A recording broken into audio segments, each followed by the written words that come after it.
r/ask Reddit. What's one of life's biggest traps that people fall into? Just because you have spare money at the end of the month doesn't mean you need to spend it. Look at this guy with spare money at the end of the month. I've got spare month at the end of my money. Waiting too long for perfect, like the perfect soulmate, house, job, etc. and then letting too many good opportunities pass by.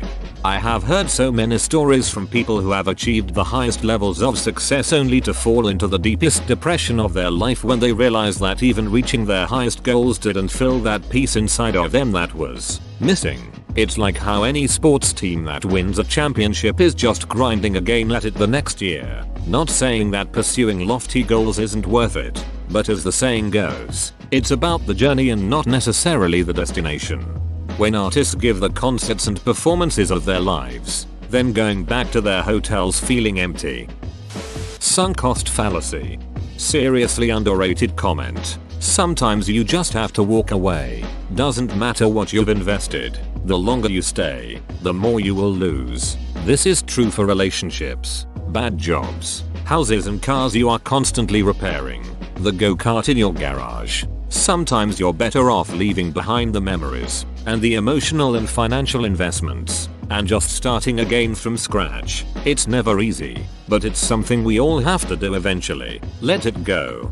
Me trying not to get out of bed in the middle of the night when I'm comfy but I really have to pee. I'm losing more sleep than if I just get up now and pee cause I can't sleep when I have to pee so bad. But I'm so comfy now and getting up will ruin that.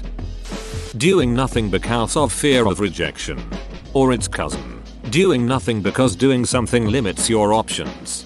I saw my life branching out before me like the green fig tree in the story. From the tip of every branch, like a fat purple fig, a wonderful future beckoned and winked. One fig was a husband and a happy home and children, and another fig was a famous poet, and another fig was a brilliant professor, and another fig was E.G., the amazing editor, and another fig was Europe and Africa and South America, and another fig was Constantine and Socrates and Attila and a pack of other lovers with queer names and offbeat professions, and another fig was an Olympic lady crew champion. And beyond and above these figs were many more figs I couldn't quite make out. I saw myself sitting in the crotch of this fig tree, starving to death, just because I couldn't make up my mind which of the figs I would choose. I wanted each and every one of them, but choosing one meant losing all the rest. And as I sat there, unable to decide, the figs began to wrinkle and go black, and one by one, they plopped to the ground at my feet. Sylvia Plath,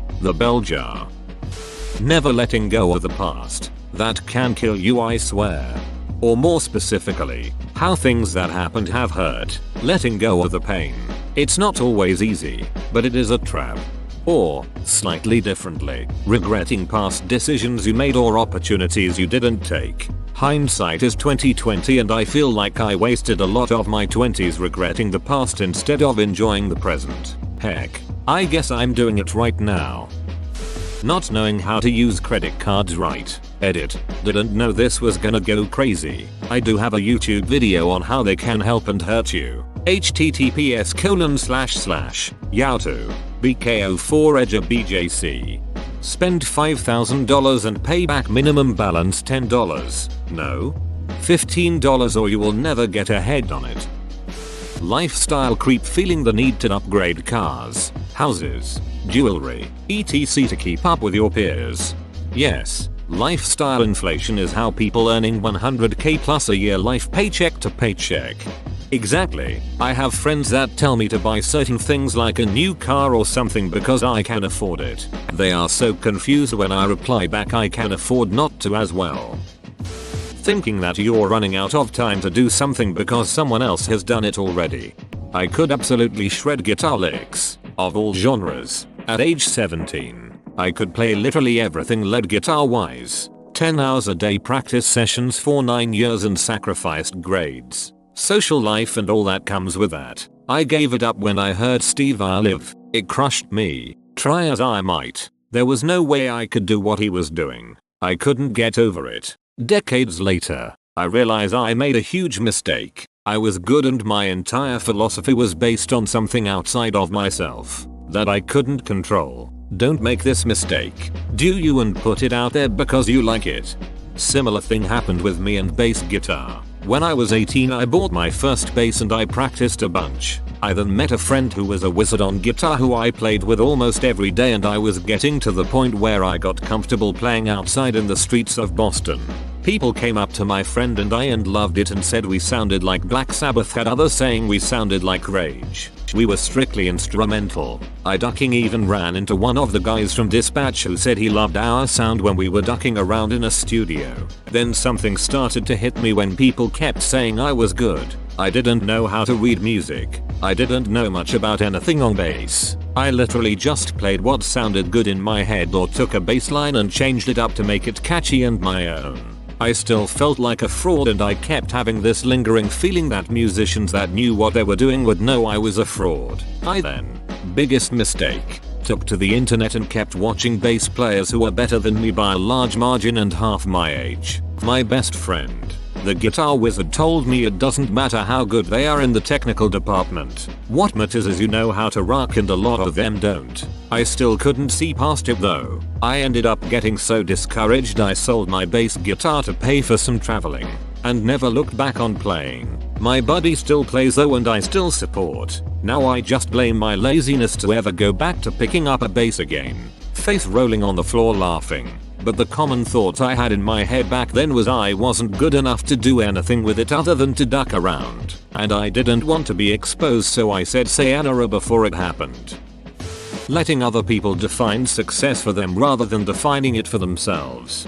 Theoretically, yes, but that's not how most humans work. Success is a social thing, always in relation to social constructs and others. It's in our nature to see it that way. We can modify a bit but tough to change.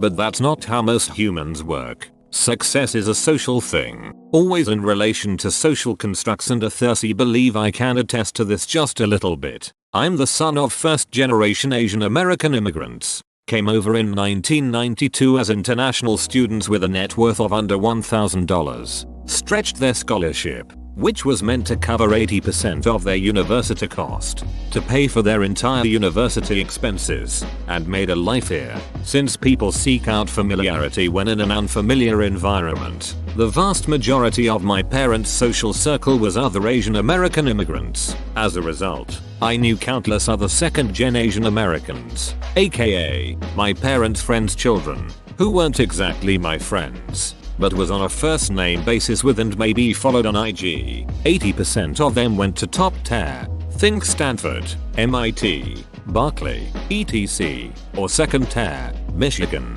UCLA, Carnegie Mellon universities. I'm at the local state university and took 5 years to graduate. Graduating June 2023. My mom doesn't even hang out with her friends much anymore because she'd have to listen to them talk about their kid's new 6-figure software job at LinkedIn or something, while I'm still in school and making $19.50 hourly at my internship. Even though I'm reasonably confident I'll have the tools to make at least an average living for myself when I depart the education system forever in a few months, it's hard not to look at the success of the peers I grew up with and wonder why how I fell so short of them. You could describe me as the runt of the litter, haha. Marrying or living with or otherwise committing to someone who is mean to you and doesn't treat you well. Sleepwalking into marriage or living together because it's time or nothing is really wrong. It's just not right. I've seen it unfold IRL way too many times. And I'm 43, and the first wave of divorces, second wave of marriages is in full swing. And while the window dressing differs on each of them, there are underlying realities in all the ones that don't work out. I have a friend right now who is killing me. Her boyfriend isn't really nice to her. There's no passion or chemistry in the relationship, and she doesn't know if she loves him anymore. But she's staying with him because she's nervous to be single again. Like, just go. Don't be miserable with this guy who is good enough, I guess, for the rest of your life. You gotta be your own advocate. If you think other people will fix the problems you have, you're gonna have a bad time. And it is okay to say no. I work in a nursing home and it's absurd the amount of people that I've seen burn themselves out because they feel obligated to pick up extra shifts or come and early leave late when they are asked. You don't need a reason or excuse to say no. Also, take your allowed breaks at work. Take that time to decompress and your mental health will be better for it. I just say that I'm taking my break. I've stopped actually asking if it's okay. It makes it harder for anyone to object. This is especially true for anything healthcare related. Putting things off. We could do it more as kids because someone was there to pick up the slack or stay on top of you to get something done. But as an adult, the consequences of waiting on stuff slaps you hard. Thank you. I was looking for this. A lot of windows open in life only to shut forever behind you once they've passed. And on top of that, you're also going to die one day. Seize the moment while you have it, because once it's gone, it's gone. I guess what I'm trying to say is, LOL, YOLO. It's country, but Cody Johnson has a song called Till You Can't that's pretty much about this. How you only have this one life and it doesn't last forever. You can put everything off for as long or as much as you want, thinking you'll have another chance at it, until the day comes where you don't. I bawled my eyes out when I first heard it, and watched the music video, because, well, he's right. People live like they have forever, and we often forget that we just don't. Death can come at any moment. People can walk out at any second. Our lives can be absolutely flipped upside down in the snap of our fingers. Once it's gone, it's gone. We're just going to dwell on the things we didn't do. We're gonna regret the chances we passed on. The world is going to keep turning whether we like it or not. Might as well turn with it while we have the chance. As he says in the song, don't wait on tomorrow, cause tomorrow may not show. Spending more because you're earning more. For me, this one cuts both ways. Now that I'm making good money, I can afford to spend more on quality things. Recent example. 2 years ago I bought a $250 electric snowblower. It lasted 2 years. I could have bought another, but instead decided to spend significantly more on a high quality gas powered snowblower that will likely last me decades. If you're buying lots of junk you don't need though, yeah, just don't. I'd say sometimes a better income leads you to the possibility of making better financial choices by spending more. I could spend $150 yearly on a cheap electric mower or do what I recently did and buy a petrol one for $500 that will last 10 or more. Many people can't afford to do this and so over a 10-year period spend 3x as much because of it. Thinking too much of what others think of them or how they are perceived. I think this goes along with self-esteem, but I started feeling a lot better about myself when I let go of the fear of judgment. Caring what others think. You should to some extent, but doing it too much just destroys your self-worth and turns you into someone you are not. I get what you mean, and I agree with the sentiment. I'd reword it though to judging yourself by what others think, because caring about what others think is a good thing. That's basic empathy, but letting them tell you how to feel about yourself is definitely a bad place to be. Cats showing their belly. I always fall into this trap and get scratched by my cat. No regrets. Debt, regret, fear. Fear of regret is what ruined me with debt. Working a job you hate because it pays well but you're miserable. Also on the flip side of that, quitting a job you hate and then falling into the trap of self-isolated comfort and not working. I hate that I've kinda fallen into this. Quit a horrible warehouse job 18 months ago to try pursuing a job in my degree field to not much luck yet. I've tried to do projects, rework my resume, upskill, etc. But after so many rejections it's real easy to burn out and convince yourself that you should just lose yourself in something else for a few weeks because it's more comfortable. Picture this. Your manager pulls you aside and asks you to do a little extra work. You want to move up in the company. You like your job. You say yes. Your manager says thank you do much for doing this. I see great things in your future, keep up the good work. We're watching and we don't know what we'd do without you. Next week, your manager pulls you aside and asks you to do a little extra work. You want to move up in the company. You like your job. You say yes. Your manager says thank you do much for doing this. I see great things in your future, keep up the good work. We're watching and we don't know what we'd do without you. Next week, your manager pulls you aside and asks you to do even more extra work. You want to move up in the company. You like your job. You say yes. Your manager says thank you do much for doing this. I see great things in your future, keep up the good work. We're watching and we don't know what we'd do without you. You keep doing all this extra work and taking on all these extra responsibilities. Responsibilities that they'd normally have a supervisor or manager do. But you're doing all this extra work at your base pay, which to them is for free. Please realize they have no intention of promoting you if you're doing a ton of extra work for them and they aren't compensating you for it. Then it's time for a raise and all they can focus on is the one time something wasn't perfect. Excuse me, there were 200 other days of work you had no issue with. Your boss is not your friend. He doesn't care about you except in as much as you can make money for him. This should be taught in school. Having kids, BC society said they should. Nothing against kids, parents, etc, but the pressure to have kids is immense from family and or religion in most areas cultures. More often couples have to explain why they chose not to or couldn't have. Having kids to save their marriage. Literally the worst thing you can do. Having a kid adds so much stress and sleep deprivation. If your relationship is already struggling, none of those things will make it better. Multi-level marketing. Someone got me to go to a seminar and the rhetoric was what a lot of people want to hear about themselves for validation. Same as any other cult, unfortunately for those who get sucked in. My sister is sucked into this right now. When I was a kid I used to go to Amway conferences with dad because they were at a nice hotel with a pool and would occasionally go to a rally. As a kid I knew that shit was messed up. Now my adult sister comes home from conferences and spouts the same jargon. It's actually a little disturbing. They can barely pay their bills right now and it's not going to get better, but they won't allow anyone to talk any sense into them. She heard all the success stories and doesn't realize how hard you have to work to be in that fraction of a percent of people who really thrive and succeed, and she does not have the work ethic to even get close. She basically works a form of retail and hasn't worked a day in December. One of the biggest traps in life is not picking yourself up after a failure, letting yourself go and sinking to the bottom.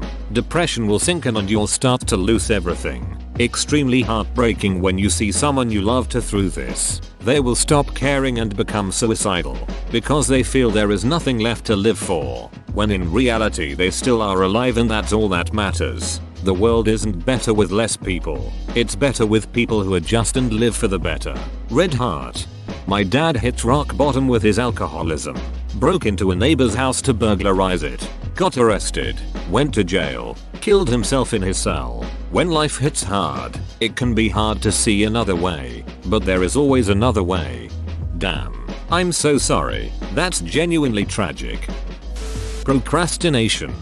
Tomorrow is always the busiest day of the week. Always staying in your comfort zone. Trick question. I'm uncomfortable everywhere. But it's comfy and warm. Having an elaborate expensive wedding that does nothing but stress everyone out and bankrupt you. Procrastinating. Entrusting yourself to short-term benefits whilst shunning long-term goals will only serve to aid your downfall. The consequences to your actions can't be avoided forever. Toxic relationships. People do them to try and fix people, but they just end up getting themselves hurt. Alcoholism and drug abuse. Eventually getting high stops being fun, but you can't stop because your body is physically dependent on it. It sucks. And alcoholism is more people than anyone wants to admit. Payday loans. Getting married, having kids because they think they have to, not because they actually want it. Imposter syndrome. The cure is eventually realizing no one has a clue. Amen. It's both frightening and relieving to discover how fucking incompetent most people are. Staying in unhealthy relationships because I've put 10 years into this. I beg of you, know your worth, my loves. Spiraling credit card debt. Simply graduating from college will guarantee you a nice paying comfy job. That's only a fairly recent change. Up until the 2000s, simply having a degree in literally anything meant a statistically very high chance of being able to land a nice paying job, even for people who were underemployed. Shit started going sour in the 80s, but in the 2000s, it went from manageable to completely out of control.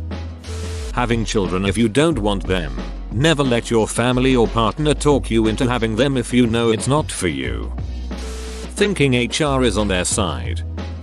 Comparing yourself to others. Comparison is the thief of joy.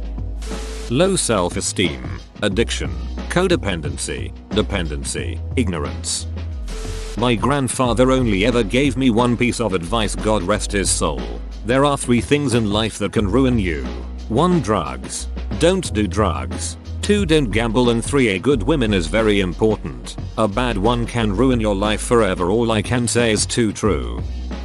By far the biggest, living in a complacent existence because it is rooted in a fear with something based around your self-esteem, change, open-mindedness and forcing actions, even minor, such as taking a trip to a library, cooking a meal you haven't tried, or major like applying to a new job or trying to a new hobby involving other new people, are the method to staying youthful and, most importantly, soulful. Complacency eventually hits a floor that isn't pleasant to yourself or others around you because you don't have much new insight, merit, or bright energy to offer. May sound general, but ask yourself, when was the last time you tried something for the first time? A food, a place, a book, a trip. Less complacency equals more soul. That giant box propped up by a stick. It's got a pizza under it, and while the pizza is good, it is frustrating being under the box when the stuff falls down. Thinking life is fair. Fear of missing out. FOMO. Fear of not measuring up. Bringing on self-decay due to comparing oneself to others. Believing that what people show you of themselves is true. It's rarely ever even close. Thinking your education was complete in HS or college. Failing to understand that your darkest secret, the one that holds you hostage, with shame, is the same thing everyone else struggles with. That which is most personal is most universal. Listening too much to others and not enough to yourself. Remember that you're the one that has to live with you and your choices. Make sure you're happy with the meter to fix typo. Being too philosophical. If you keep being like, what's the point of life? Why doing this? Etc. It can really be depressing overall. Yeah, life sucks sometimes. And then what? Well then, nothing change. So don't think about it too much. What I mean is, getting over all of that is an important starting point. What is done is done. You may have made some mistakes. Yeah, and then what? Bro, just live your present life. Addiction. Obsession with physical appearance. This has plagued my life and I've never felt satisfied with how I look. Be kind to yourself and others. Drugs. They can be a useful servant but a lousy master. Can't believe I haven't seen this yet. Getting involved in a land war in Asia or going up against a Sicilian when death is on the line. Whoa, you made it to the end? You're a ducking beast. I'll cut you a deal. Smash like and subscribe for more curated content, bruh. It's free and that's a great price.